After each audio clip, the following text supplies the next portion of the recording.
standard definition of discernment is comprehension of fabrication, or sankharas.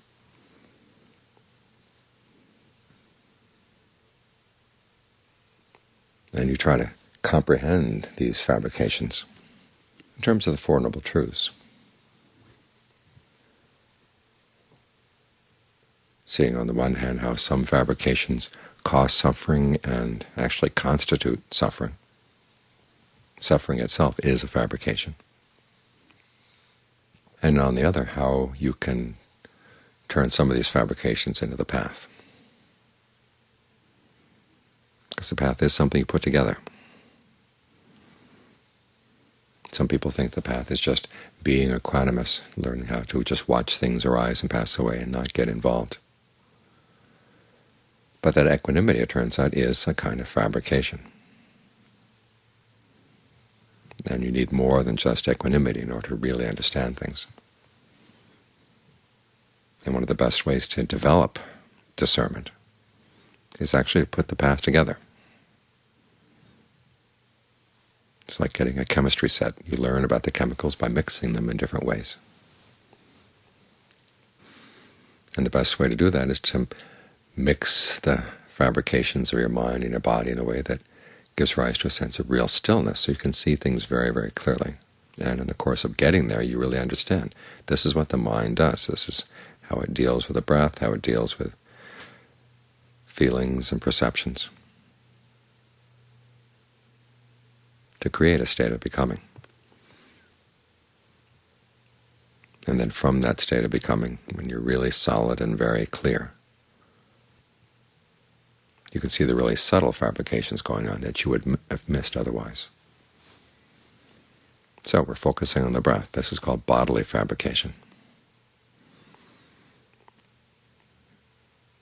And so how to use this bodily fabrication to create a state of right concentration? As you watch the breath, you begin to notice there are feelings, and the way you breathe is going to be guided by your perception of what it actually means to breathe. There's a whole tribe of people out there who every time they say they focus on the breath, they point to their nose. And that's not the only place where you feel the breath. In fact, it's important, if that's your perception of what the breath is, it's important to realize that you can create a lot of tightness, a sense of constriction, as you try to focus everything on that one spot. And stop to think, when the Buddha is talking about right concentration, it says you want to have a sense of ease, fullness, refreshment going throughout the whole body.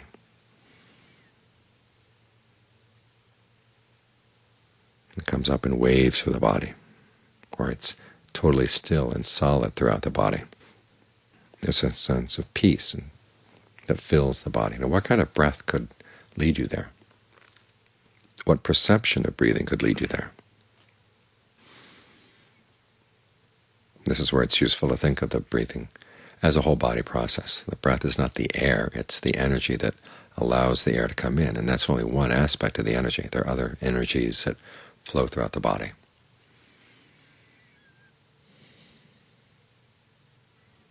And so you can think of these energies coming in waves through the body as you breathe in and breathe out.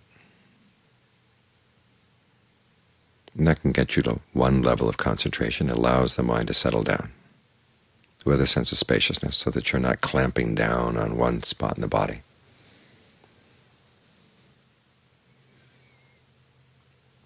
And then you think further, there's what John Lee calls the visiting breath, and then there's the resident breath. The resident breath is a sense of energy that's there all the time, like the cosmic background radiation from the Big Bang. It's always there in the background. If you hold that perception of breath in mind, think of all the blood vessels and all the nerves as being breath channels. And they connect throughout the body, out to every pore.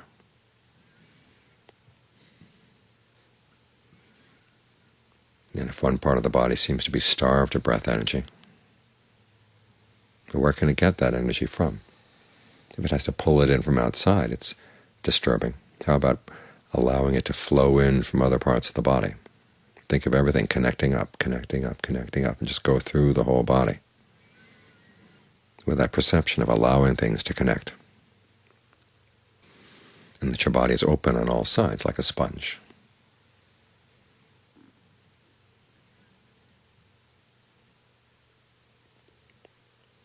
And then notice how that goes, how it feels. That noticing, that's called evaluation. That's verbal fabrication. So you direct your thoughts to the breath, that's another type of verbal fabrication, and then you hold certain perceptions in mind of the breath and try to develop a perception that allows the mind to settle down with a sense of ease, refreshment filling the body.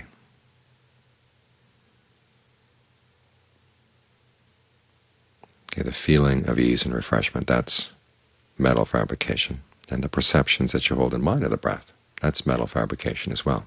So you've got all the three major kinds of fabrication right here: bodily, verbal, mental.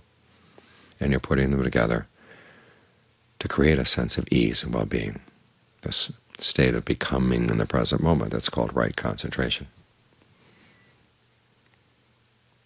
So it's through mixing the chemicals that you learn about chemistry, dealing with fabrication, that you learn about the processes of fabrication. And you begin to see subtle levels of fabrication in the mind that you may not have noticed otherwise, assumptions that you carried around, for instance, about the breath. And you'll catch yourself as you do this, sometimes thinking of the breath shrinking as it goes out, forgetting that there is this resident breath.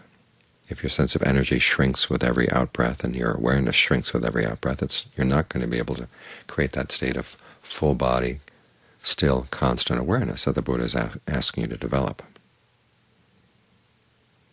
So on the one hand, you want to keep in mind his descriptions of right concentration. On the other hand, watch what you're doing and use the descriptions as a way of evaluating. Are you getting there or not? Or if not, what's wrong with your perception? What's wrong with the way you breathe?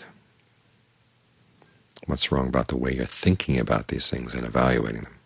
Could you do this more skillfully? This requires that you use your ingenuity. It's an aspect of discernment that gets all too often overlooked.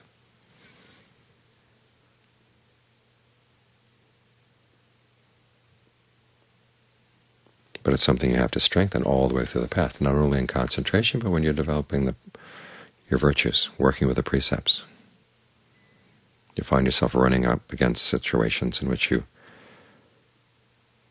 know that if you stick very narrow-mindedly to the precept, you may be causing trouble. So how do you stick with it and yet do it in a way you're not breaking the precept and yet you avoid the trouble? You've got to use your ingenuity. Like cases where you don't want to tell the whole truth because you know that somebody's going to get damaged. So how do you change the subject? You have to use your ingenuity. If there are ants in your house, other pests in the house, how do you get rid of them without killing them? I mean, the dumb way is to just go around killing them. That doesn't take much intelligence. The ingenious way is to figure out how do we get the pests out and not kill them at all.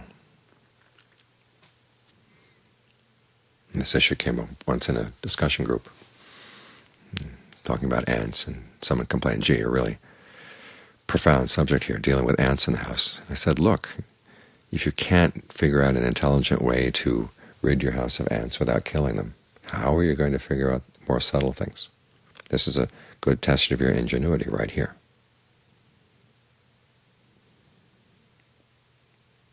It's a good test of how you fabricate a situation, how you perceive it, how you think about it.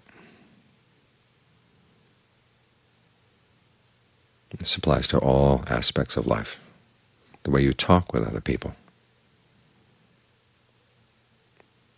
the way you have dealings with other people, the way you deal with hardships in life. All of these are a test of your ingenuity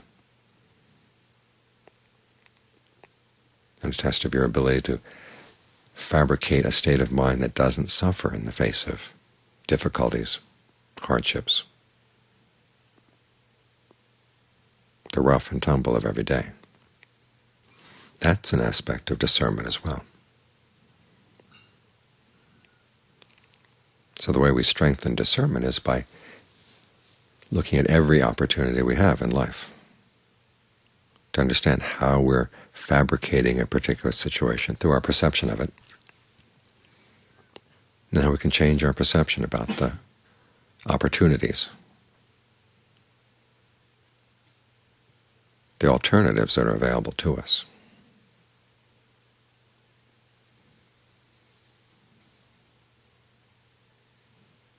So it comes back down to that standard description of how discernment develops and how it's made strong. It's through virtue and concentration.